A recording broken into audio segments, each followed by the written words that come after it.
Hello, everyone. This is Carter, and welcome to this episode of Making It Up, the conversation series where I sit down with other wonderful, talented, amazing writers and just kind of compare notes. And it's always invigorating and it's always interesting. I always learn something. And you realize just how cool writers are.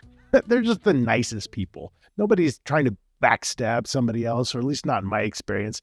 You know, people just want to talk about this art, this craft of writing, and are happy to share and happy to kind of talk about their own trade secrets because it's just an interesting profession. And, and I'm always fascinated, as always, about, well, how did you choose that profession? And most of the time what I realize is, that profession chose you.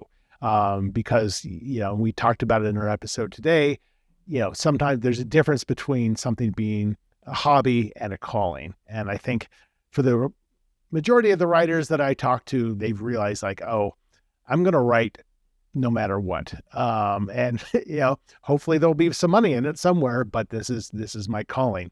And that was definitely the case with my guest today. Today, I talked to the very talented, Tessa Wegert.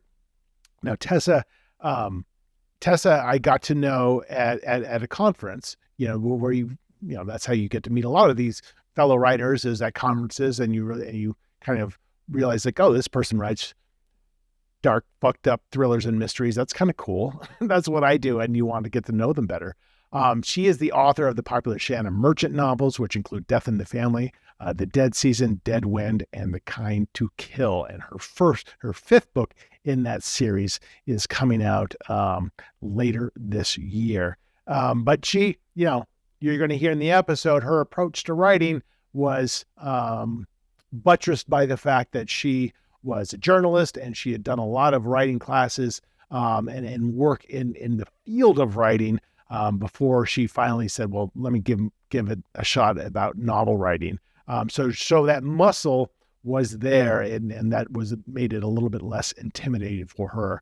And then we also talked about the importance of practice books. In her case, she had 4 practice books where you're still finding your voice, you're still finding maybe your genre or your lack of a genre. And so when she finally got to writing the Shanna Merchant novels, that voice was there, and the series is becoming easier and easier for her because she's so locked into it, and she's kind of found that voice that works best for her.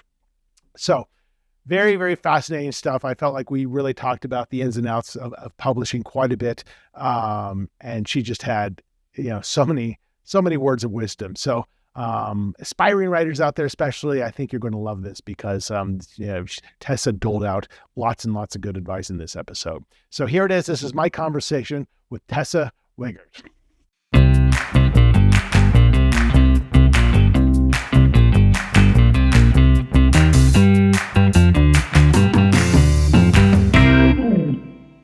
I was fascinated to read his experience because apparently he used to work with John Green before John Green was published. And so he ended up, watching John Green's star climb. And right. Yeah, he just talked all about how we all have our own experiences and our path to success is completely unique to us. So there's really no point in looking at other people's experiences and going, why isn't that me? Why haven't I, why can't I reach the summit as quickly or whatever it is? Right. And we all define success differently. Right. And what has been helpful for me in my career, a couple of things. One is that I had zero intention of ever being a writer. I didn't know what a writer even was. And it was almost like I was given the greatest American hero outfit and told to put it on, and I became a writer, but I didn't know what the hell I was doing. Yeah. So having that ignorance has been profoundly helpful for me, because I wasn't starry-eyed at all. And I think secondly, setting small, achievable goals is much more healthy than saying, I'm going to be a full-time writer and making, $500,000 a year. I mean, because you're setting yourself up for such profound failure if you do that. Yeah. And so much of it is outside of our control. That's the piece that I always have to remind myself of, right? I mean, we can focus on writing the best book that we can possibly write. We can come up with, a great high concept thriller idea, for our next novel. But then after that, after it's written, after it's edited, there's only so much that we can do as writers, right? There's a whole team of people involved at that point. You never know what's going to resonate with readers. So I don't know. I just always feel like just do the best you can with the writing piece. Yeah, and that's an important thing, I think, for people to hear also is because you are, at the same time, you are told, here are all the things that you need to be doing. A lot of it, pertains obviously to social media. But it's not like if you don't do any of those things, you'll never have a chance. And you might do all of those things and your book flops. So it's about doing what you can. I mean, you hear about people who become, TikTok stars with their books because they did one video that took off. And it's like, well, I could make that exact same video and nothing would happen. So don't try to think that there's a formula, because in all of publishing, there's such little formula. No, it's true. People don't know.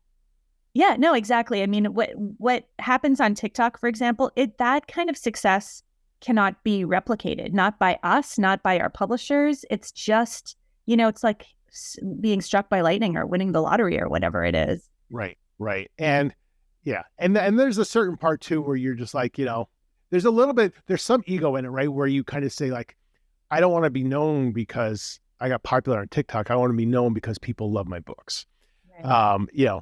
Of course, if I blew up on TikTok, would I be mad? Of course not. Probably not. No. And the other thing I've learned from all my discussions with writers is very few people say it with any kind of true foresight and wisdom at a young age, I am going to be a professional writer. Because you would never who would ever do that? That's insane.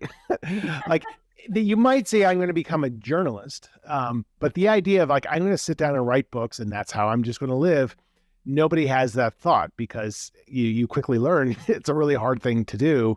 And like you said, you can't control how much success you have. So it's usually just some kind of genesis that makes a person show their creativity, and then it blossoms into writing.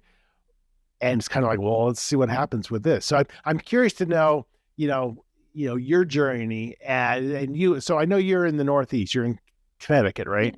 Yes. Okay. And is that where you're from? No, I'm from Canada. I grew up in Quebec. If you're familiar with the Louise Penny books, the Pines series, the Inspector Gamache series, I grew up a couple towns over from the town that inspired Three Pines. So that was my world, like the mountains and the forests and this very francophone culture and the baguettes and the great espresso and all of it. So it was a good place to grow up, needless to say. And then I lived in Montreal for a while before meeting my husband, who was American. And then we moved back to the US. So I was all over the place. I lived in Chicago for about 8 years before moving to Connecticut. So who knows where. I recently looked back on my life and realized that I tend to stay in one place for only 7 or 8 years and then move. And now that it's been 8 years, I don't know. It's the 7-year itch with geography. It might be. So you grew up speaking French, I assume. I did. Yeah. Yeah. And do you get much practice with that now? I guess maybe your family. Yeah, I mean, my family's Anglophone, so we didn't really, if anything, we were my parents speak German, so if anything, we were speaking German in the house a little bit more. But now my kids are learning French in school and thinking about maybe moving to Canada someday, so I get a little bit of practice, but yeah, my French skills are not what they used to be, unfortunately. But they're still language skills, right? Which I think there's such an appreciation for having 2 or 3 languages to be able to kind of, because there's such an artistry in crafting language and having an understanding of how words come together. And sometimes you can learn in another language, like, oh, it's much more interesting that the words are organized this way because the message is so much more clear that you can translate to English or whatever you're writing in. Yeah, that's very true. When I lived in Chicago, I took some German classes for a while. And one of the things we did in the classes was that we studied the original German fairy tales, the ones that have been Disneyfied and whatever. But the real dark, that's where you got all your inspirations from. Kind of. I mean, I was already starting to write crime fiction at the time, and I'm sure that I pulled from that experience a little bit because they were incredibly dark. And then reading them in the language that they were written in was really cool too.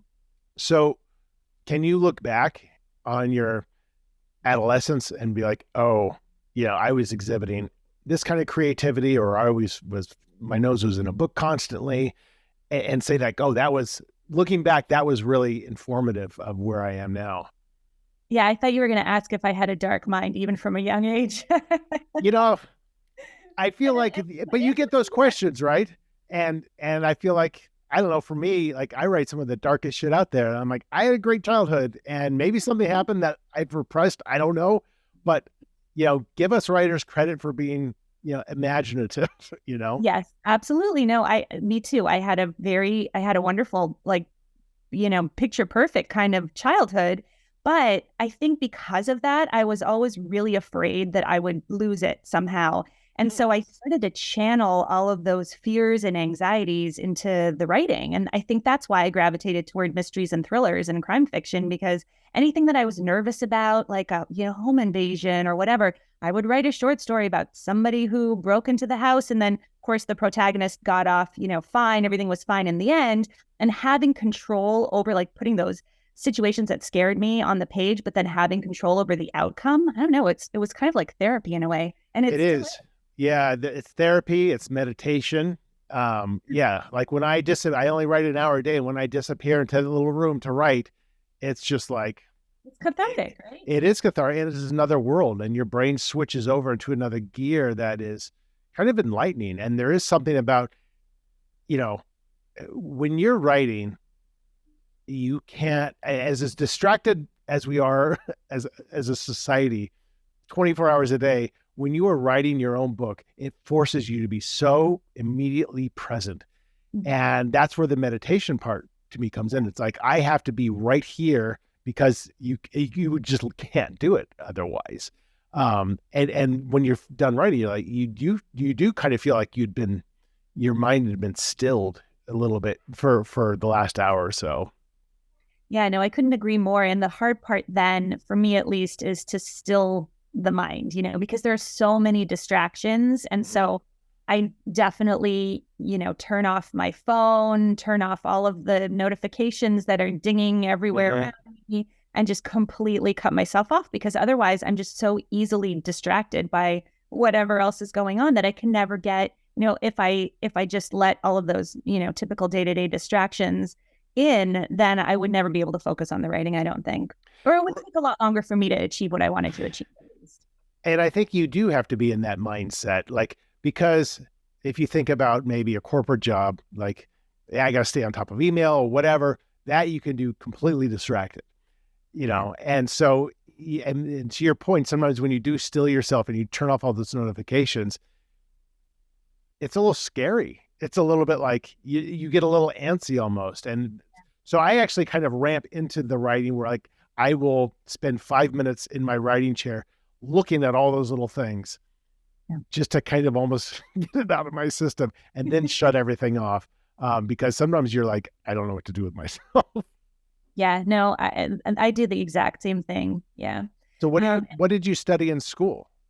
I studied communication. So you mentioned journalism earlier when we first started talking. Yeah, that was my path. I mean, I actually, as a young child, did want to be an author, but I had no idea how to go about doing that. Right. And I guess I was lucky that I had, parents and teachers who said, well, that may not that may not be your end goal, or you may not want to have that be your sole focus.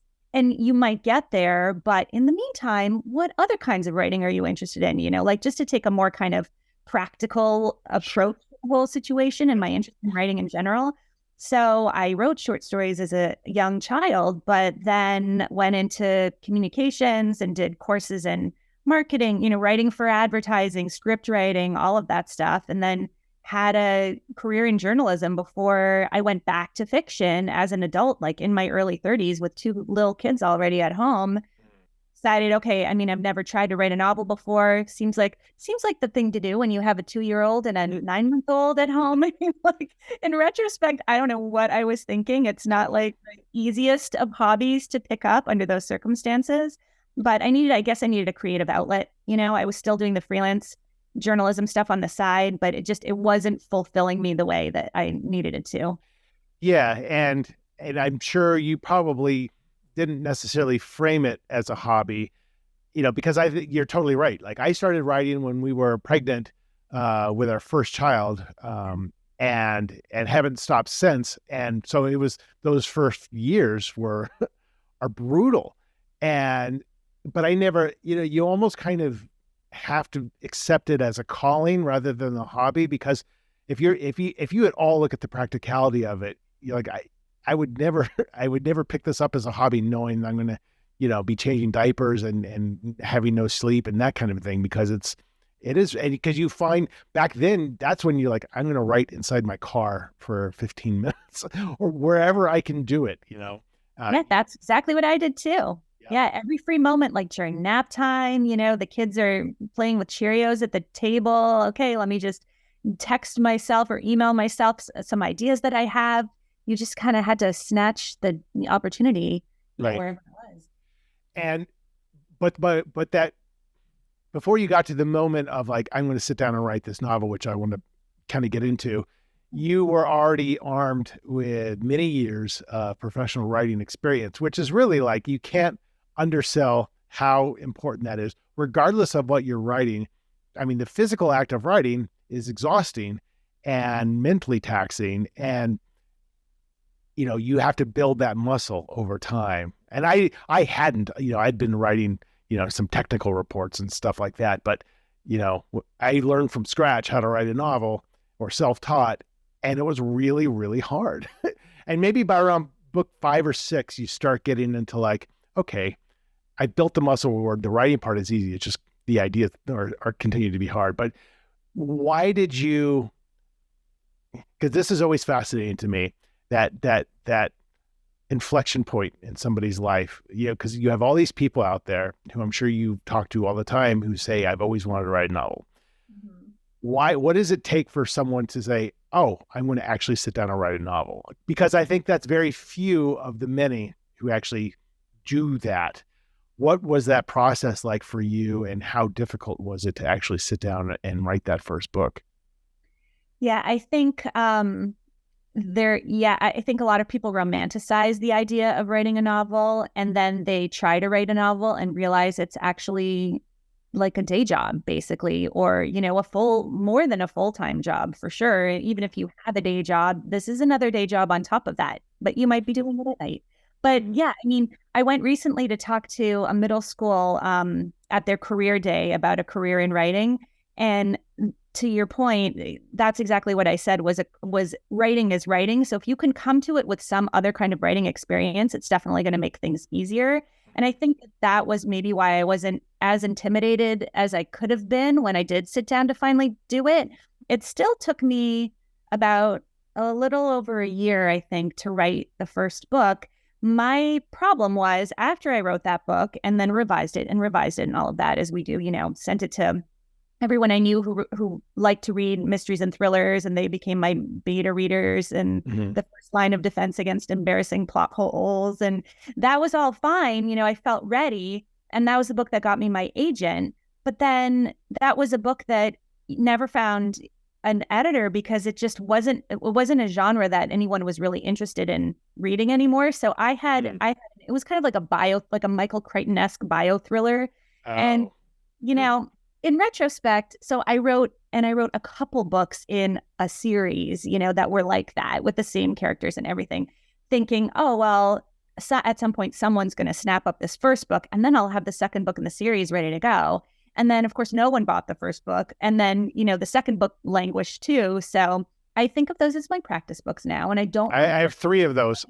Yeah, I have 2 others in addition to those that were in another genre that, yeah, I mean, it's just, again, any kind of writing. And those practice books are key, because then when I got to the point where I was going to write a mystery and I wanted to write Death in the Family, which was the first book that I did sell and publish, I felt like I did have much more experience and I knew what I was doing, maybe not completely, but I understood story structure. I understood pacing. I understood all the things in a much deeper way. then, I felt like much more, I don't know, legitimate somehow because I had these other books under my belt. Yeah. And, and we both got agents with our first unpublished book. And that is important too, because, it's terribly difficult to get an agent. I think I had like maybe 75 rejections before I landed my agent, same agent I'm actually with 20 years later.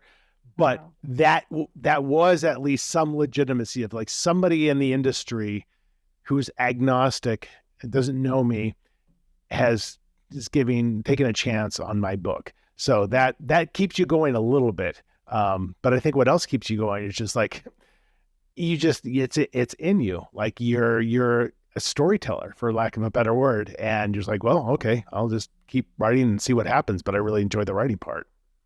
And the way that you can test that is when you're in between books. So I don't know about you, but as soon as I finish a book, I'm never in between books. Oh, well, this is what it's like. I think to myself, I'm going to take 2 weeks off and I'm not going to think about writing. I'm going to read and I'm going to hang out with my family and I'm going to take the dog for a while. I'm going to do everything. I'm going to catch up on TV, whatever it is.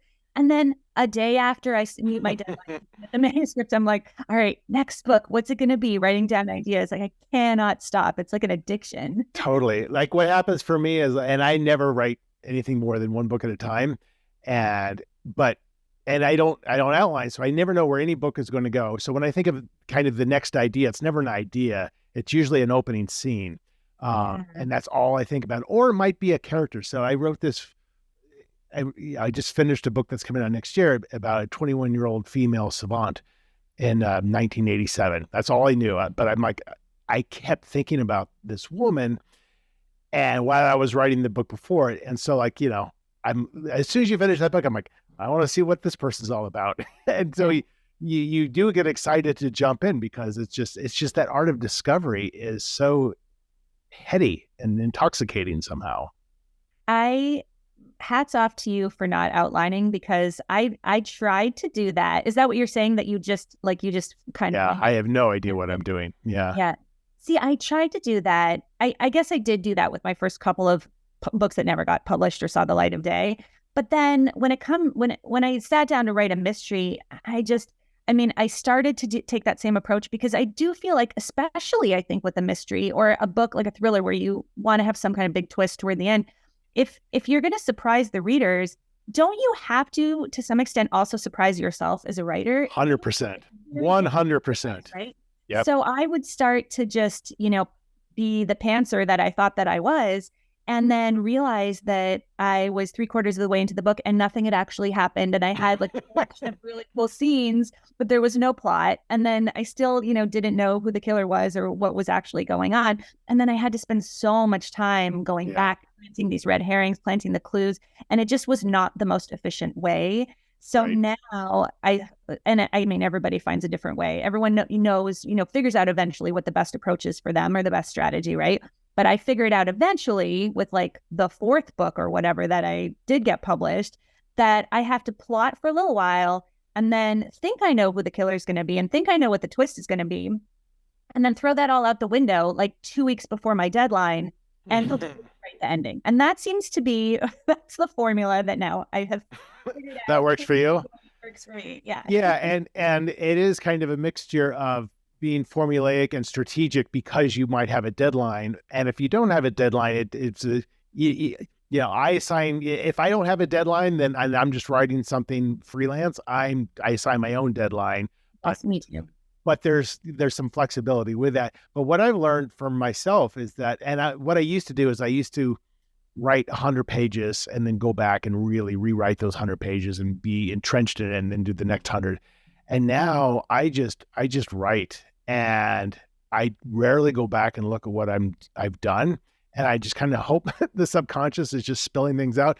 I forget most of what I've written. So, and then I get to the end of the book. I'm like, now is where the real work comes, because it's a hot mess, but it's all organic at that point. And I hope kind of that part is the important part to me, because then I can, clean up the structure. But I spend a lot of time editing.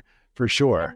And that's exciting, isn't it? That moment where you get to go back and see what you've actually done and what's salvageable. And totally. Really surprised. Like I am really surprised sometimes at how well it turned out. And then other times I realize I'm going to need to factor in a lot of time to fix these chapters or completely rewrite them or incorporate some chapters that I wasn't expecting to need or whatever. But it's all a process. Because you are, and again, for me, because I'm such in a meditative zone for 1 hour a day, and that is the most focused that I'll be all day. I'm giving that to everything that I write. So, and then I go back and I'm like, I have zero memory of writing any of this, but this part's good. This part stinks, this part makes no sense, but it's all just kind of pure in a way. So that's what I like. So you kind of just threw yourself in, you made this decision, and let's not dismiss the importance of the fact that you're like, all right, I wrote 4 practice books and I'm still going. That's tremendous. And I guess you also had an agent that, you felt a little responsible for as well. What was that process of getting that first book sold? Yeah. I had been with my agent for 5 years at that point, and we still hadn't sold anything. And like I said, I just kept on writing and kept on working at it. And then I wrote Death in the Family, and that all happened so quickly. In retrospect, my head was spinning the whole entire way through. I mean, it wasn't as quickly as you hear these amazing stories of, and the editor read it, on the treadmill in 2 hours, and then oh my God, to New York and whatever. That is not what happened to me, but we had multiple offers within a week. And before that's great. That felt fast compared to what I had seen. That is fast. It doesn't feel like that is insane. Yeah, that was terrific. So, but then things kind of went off the rails to some extent because I signed and it was going to be a series, which I wasn't planning at all. I intended for Death in the Family to be a standalone. And then my editor, who was lovely, said, well, what do you think? Could you make it into a sequel? Could you make it into a series? Could Shana Merchant, this New York State police investigator with PTSD and a serial killer in her past, become a series character? And you never say no, I don't think, at least I wasn't willing to say no. So of course I said, sure, I'll figure it out. And just to interrupt real quick, it's usually the opposite. Usually you might say, hey, I have an idea for a series. And they're like, well, we don't know how book 1 is going to sell, so we don't want to commit to a series. So to your point, if somebody said, can you write a series? Like, hell yeah, I can make this into a series. If it means a 2-book deal, sure, I'll write a series for you. So that was all great. But then she left her job before the first. Is this Berkeley? Yeah, Berkeley. Yeah. Yeah, Grace House was my original editor, but she took a different job before the first book even came out. So then I got kind of punted over to another editor. And then, that was great too. But then I had to learn how to work with this new editor. And the second book came out. And what got complicated was both my first and second books came out in 2020. The first one right at the beginning, like in February. So, 3 weeks before everything shut down. Then the second book, they kind of pushed the timeline up so that it came out also in 2020, right at the end of the year, because they figured, let's hook people on the series. Yeah. But that kind of threw off my whole publishing cadence, I guess. Right. Because then it might be a longer gap before book 3. Right. And that's exactly what ended up happening. So I had 2 books come out in 2020, and then I had 2 books come out in 2022, and I have 1 book coming out this year. But, at the end of the day, I still am publishing my 5th book this year, and I've had it since 2020. So that's I feel like pretty crazy. I can't complain about that. Yeah, no, that's tremendous production. My goal is basically 1 book every year and a half, and that's basically what it's been like for the last, it'll be book 9 in 2024. So right now I don't have anything coming out this year because my last book was such a mess. It took me 7 months to edit it post going to my editor. And I think that's important to point out, is that even after many, many books and even after quite a lot of experience, that can still happen to authors, right? I mean, it's just sometimes you just hit on an idea that's bigger than you are, and it takes a lot more time to wrangle than you're expecting. Yeah. And all mine are standalone thrillers. So, you after a while, you're like, I want to do something a little bit different. And so, for example, this 21-year-old savant that I was thinking about, I'm like, I don't know if this is a thriller, but I'm really curious about this person and I want to write about her. And, you don't want to shoehorn it into, a thriller or whatever it is you're writing, but you can't be ignorant of the fact that, that's what people expect from you. So it became one of those situations where it was like, what is this book? I'm like, I don't know. I don't know. I don't know what it is, but I'm fascinated by it. But it's so it needed a lot. I rewrote the entire thing from third person past tense to first person. Oh my gosh. Because we just weren't connecting with this. Because I was a little bit scared going into it. I'm like, I don't know. My preferred is first person present, and I do a lot of female POVs. But I'm like, I don't know if I can get into this person's head enough to do this. And then when I didn't do it, it was a mess. So then when I did do it, kind of the voice came a little bit more alive. But yeah, you discover that stuff and you take chance, and you don't know it. Never. Yeah. Some things get easier, some things don't. So much of it is trial and error, at least for me, because sometimes I'll have an idea for a twist, for example, or even just a concept for a chapter. And until I write it, I don't know if it's going to work or not. So sometimes I'll write an entire chapter and realize that's not going to work, and I'll scrap the whole chapter. And that was just an exercise. Then I just chalk it up to experience, and I tried to make it work and it didn't work. And let's sit back and analyze why it didn't work and what can work in this, in these parameters. And that has, I think, I don't know, made me a better writer. I think maybe because, you do have to be willing to scrap everything sometimes and start fresh, right? I mean, not everything is going to pan out the way that you think it will. And I think a lot of, newer authors, I definitely was like this when I was first starting out, and a lot of unpublished authors may feel this way too, but you want to be so precious with your words. You don't necessarily want any criticism. You may say you want criticism. I used to say I wanted criticism. I definitely didn't back then. I wasn't willing to make changes. And then I realized, oh, it's just like journalism. I have an editor who is maybe going to, take the red pen to this whole entire chapter. And I have to acknowledge that this person has a lot of experience in this subject matter. And I have to take that into consideration and see how I feel about those changes. And often I do have to make changes, and I'm happy to do it because now I'm just thinking of it in that context of it's just, we're all kind of lending our unique skills to this project, and we're all part of a team. Totally. And you have to just be, and that's actually a really hard thing to do, is to be dispassionate enough to be analytical and objective about your own work, like you're describing. That's not something that comes easily. And I think, like anything else, it's something you learn over time. And I mean, I have a tattoo that says "Kill Your Darlings" because I'm a huge believer in just delete stuff. If I don't know if you've ever written like maybe 5 pages and then something happens and the power goes out and you lose those 5 pages. It's like gut wrenching.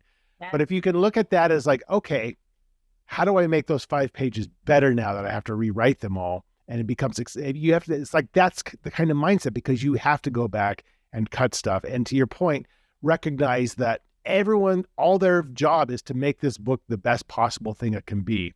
So, who are you to, because we all lose context for our own stuff. Even if we like it, like we don't really know, because by the end of the book, we're like, I don't know what this is. It might be good. It might not. You have no context.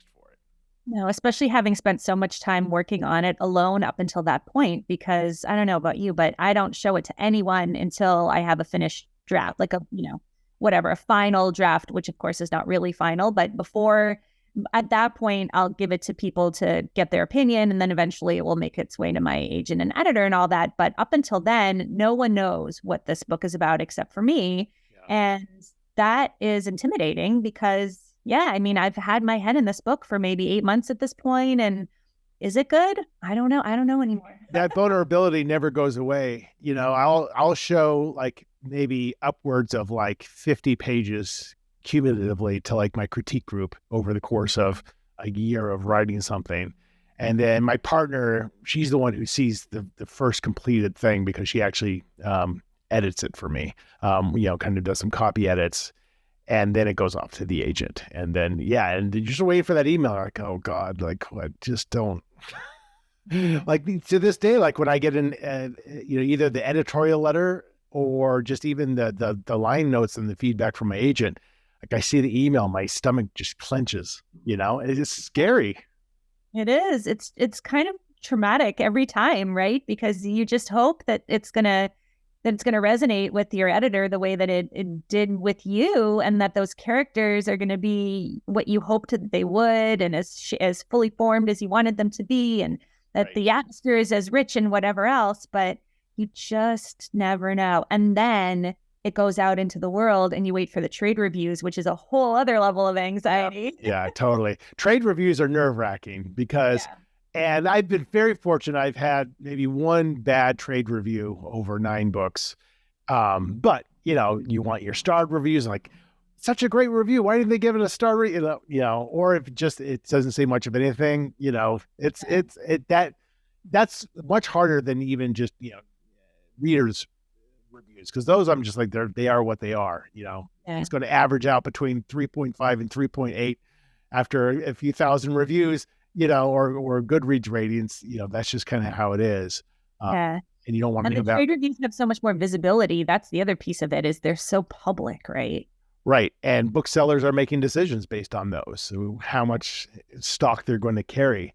So I don't know if I noticed, is your the most recent book, are you with Severn House now?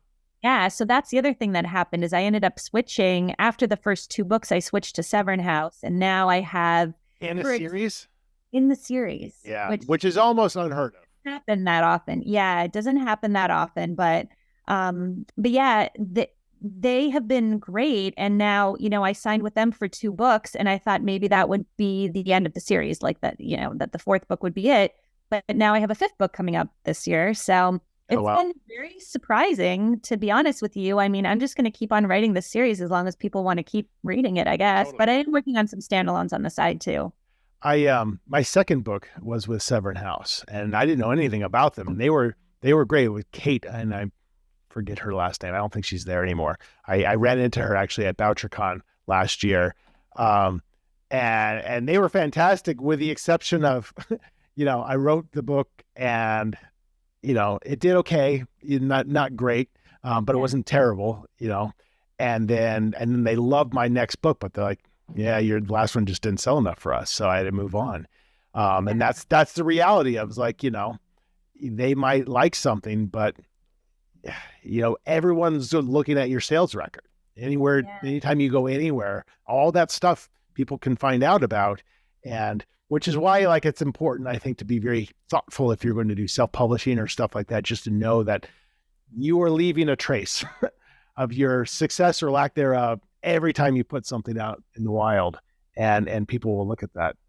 And the other side of that too, I think, is that it's good for us as authors to accept that we probably will have a career where we will be with multiple publishers. The vast majority of authors are, right? You're with someone for a couple books, then you switch to someone else because they don't take the option. Then you switch to someone else, and maybe they do 3 or 4 books. Then you do an audiobook with Audible, whatever it is. Yeah. And I think that's really smart, because in this climate, I think to diversify like that, and maybe even try a couple different genres, I mean, it's really a smart way to approach a career, because you're not relying on the same audience, with the same publisher and their same marketing team and their same strategy for everything. You can go over here and, like, have distribution in the UK. You can maybe do something YA, whatever it is.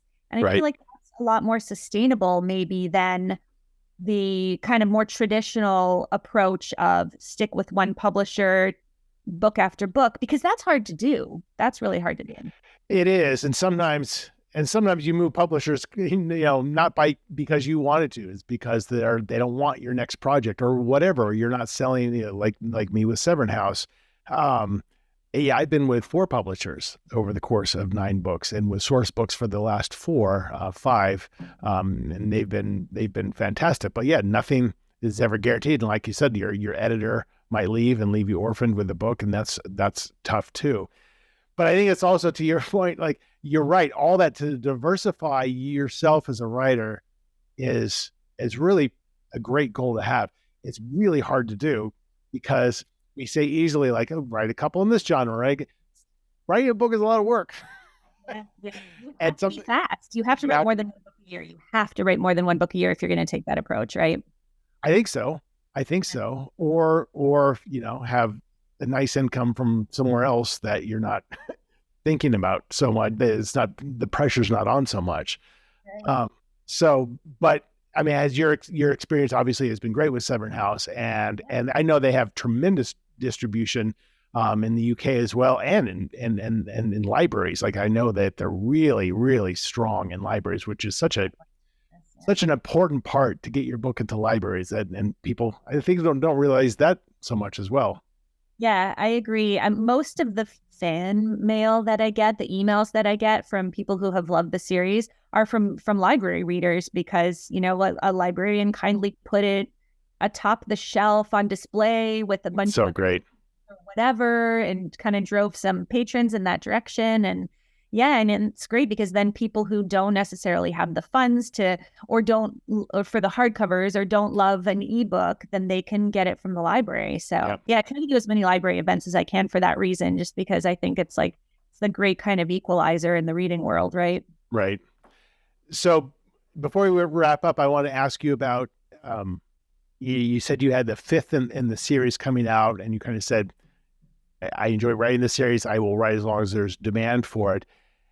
Do you ever get those thoughts? Because you also mentioned standalones as well, of like, I can't wait to dive into this unknown world and move away from the series, maybe for a book, or are you just totally content what you're doing right now? It's a tough question because the series has gotten easier and easier, which makes sense because I'm returning to a lot of the same characters, Right. the same setting every time. So I've discovered I can write these series books pretty quickly and without as many missteps, maybe as has been my experience writing standalones. So I think I would like to continue to do this series, maybe another series eventually. But the standalone piece, I mean, I just have so many other ideas that don't fit into this series world. Right. And you don't want to force them in there because it'll be obvious. Exactly, exactly. So, I mean, right now, I kind of feel pulled in a lot of different directions because I just finished the fifth book, which is coming out later this year. But I have one standalone that's done, that's hopefully ready to go out on sub soon. And then I'm kind of working on a thing with two other authors that may become a book. And then, I've got some short stories in the works. And so I don't know. It's become honestly a little unnerving to not know exactly where I'm going, Right. but also kind of exciting because any of these things could hit. Any of these could be a breakout book. Hopefully, that's how I like to look at it. Yeah. And the next for any author, the next book could be the big breakout book, which is kind of like a fun mentality to. It is. And I always say that too, like the best could always be yet to come.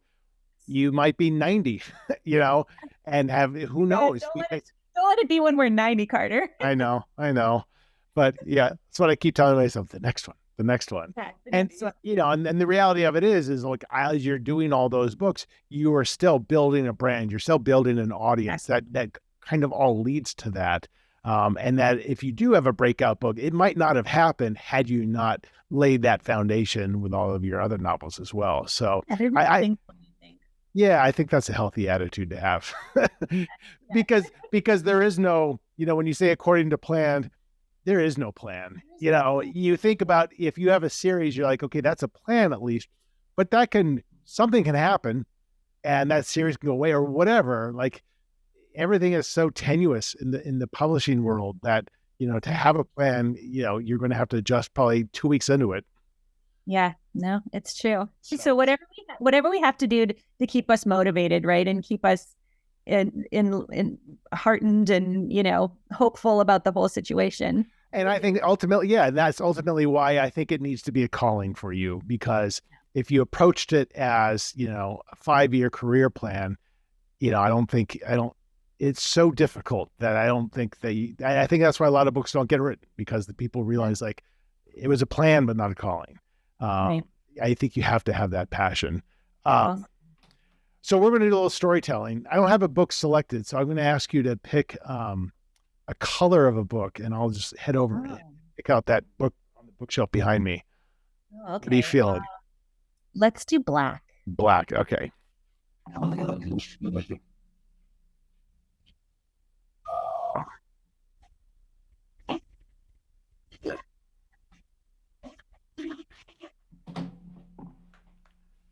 So I never do this, but I'm going to be extraordinarily self-serving, and I picked one of my own books because it's called The Comfort of Black.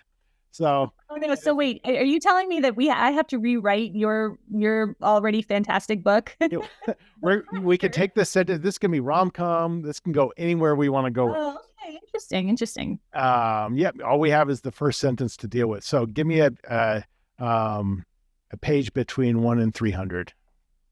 78. Okay. And then I will quickly scan to see. I don't remember any of this. All right, I'll read it. I'm just going to read a couple sentences, and then you kind of give me a couple sentences what might happen next. Dallin took a deep breath and studied her. He looked at her the way he used to, a look of wanting, of hopefulness, the look that said, "I'm so happy you chose me." She looked back at him with narrow eyes. He suspected there was something she wasn't telling him. She always had that twitch on the left side of her cheek when she was just about to be untruthful. He decided to lay the groundwork easily with the throwaway question. "How's your day going?" he asked her. "As if you don't know," she said. "Were you not right behind me at the supermarket? Were you not in the parking lot at the bank? Were you not following me at the park?" That's all I've got. Funny, he thought to himself. For all the years that I waited for this exact moment to happen, you think I would have been better prepared when it actually occurred. His stomach clenched into a deep knot, and he could feel sweat on the back of his neck. He'd been caught, and that's the one thing he never wanted to be. She had been waiting for this moment, and it was playing out exactly how she had hoped. She knew that he was well aware of her indiscretions, but she had never before had the courage to confront him. And now she could see the sweat dripping from his temple, and she knew they had reached a turning point at last. The most delicious part of all of this was knowing exactly how he was going to react. That pompous motherfucker. He was going to play it off. He was going to have excuses and think that she would just play along as she had done for so many years. He had no idea how far she was going to take this in the next 2 minutes. She wondered if he had any idea that the knife was in her pocket and that she'd taken it from his kitchen counter just that morning, and that the very knife that he had used to put peanut butter on his toast would be the knife that killed him.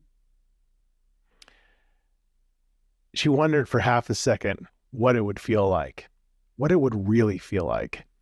She had practiced on cantaloupes and watermelons, and even a bone-in chicken breast.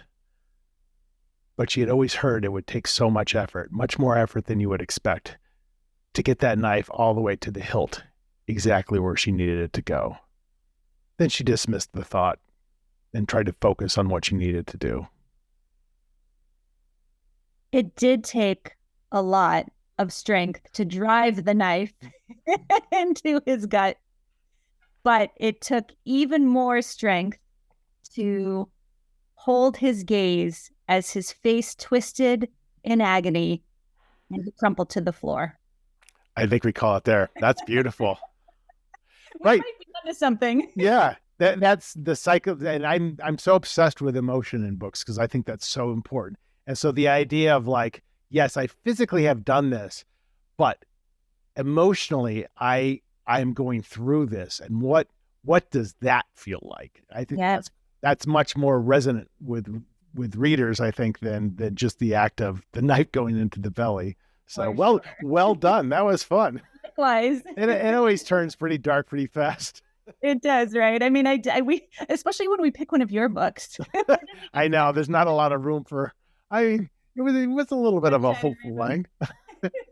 Well, listen, congratulations on all of your success and for book number 5 in the series coming out this year. But I'm particularly interested to see when those standalones start coming out, because I think they're going to be particularly dark and twisted, is my guess. One can hope. Because you can just kill anybody at any time, and they don't have to come back anytime. With what was apparently a butter knife, which is a lot of work. That is a lot of work. It did take some effort. Thank you so much for doing this. It was great talking to you and catching up, Tessa. Great to talk to you. Thanks so much. Enjoy your week. You too. Bye.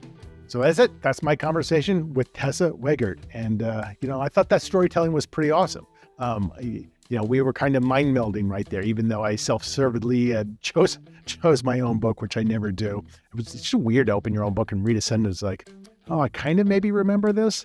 It's been a long time since I've looked back at the pages of The Comfort of Black. So please go out and buy Tessa's books. They're amazing. She's brilliant. You can find out more about her and all about her at her website, which is tessawegert.com. And you can find out more about me and buy my books and all that other good stuff at my website at carterwilson.com. More episodes of Making It Up will be out very soon. But in the meantime, thank you as always for watching and or listening to this one. Take care.